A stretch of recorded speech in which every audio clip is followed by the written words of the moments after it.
Nanawagan si Pangulong Ferdinand R. Marcos Jr. na agad na bumuo ng ASEAN-China Code of Conduct para maresolba na ang isyu sa West Philippine Sea. Sinabi ito ng Pangulo sa 27th ASEAN-China Summit dahil pa rin sa patuloy na pangharas ng China sa Pilipinas. Ang detalye sa report ni Clazel Pordilia. Ang pambobomba ng tubig, tahasang pambabangga at pananakot ng China sa tropa ng Pilipinas sa West Philippine Sea. Patunay sa nagpapatuloy na tensyon sa teritoryong sakop ng Pilipinas.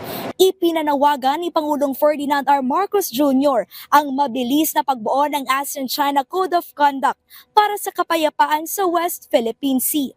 Sinabi ito ng Pangulo kaharap ang mga ASEAN leader at Chinese Premier Li Qiang sa 27th ASEAN-China Summit sa Vientiane, Laos. Ayon sa Presidente, napapanahon ng talakayin ang geographical scope, relasyon ng Code of Conduct at ng Conduct of Parties in the South China at legalidad nito na hanggang ngayon ay hindi pa rin nalulutas.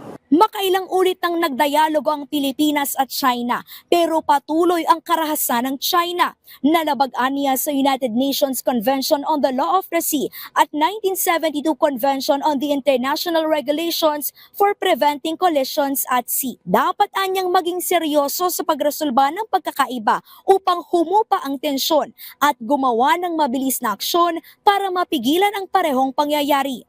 Sa magkahiwalay na pagpupulong, sumentro ang pahayag ni Pangulong Marcos sa ASEAN Interparliamentary Assembly sa pagpapaigting ng commitment sa mapayapang pagresolba sa hindi pagkakaunawaan at mariing pagsunod sa international law. Inaangkin ng China ang malaking bahagi ng West Philippine Sea pero iginiigit din ng Brunei, Indonesia, Malaysia at Vietnam, mga bansang kasapi ng ASEAN, ang kanilang karapatan sa dagat. Giit ni Pangulong Marcos, mahalaga ang ugnayan ng ASEAN Interparliamentary Assembly sa mga bansa sa labas ng ASEAN para bigyan daan ang pagtalakay sa mga regional at international issues. Kahit bumubuti ang relasyon ng ASEAN sa China, hindi aniya mahihiwalay ang mga hamon sa pinag-aagawang teritoryo. Tinulak ni Pangulong Marcos ang pagsasagawa ng interparliamentary diplomacy na may buong paggalang sa ASEAN centrality at sama-samang isulong ang pananaw ng rehiyon. Sa kabila nito, iginiit ng Pangulong Marcos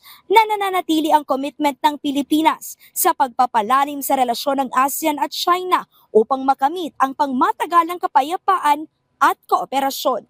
Clazel Pordilia para sa Pambansang TV sa Bagong Pilipinas.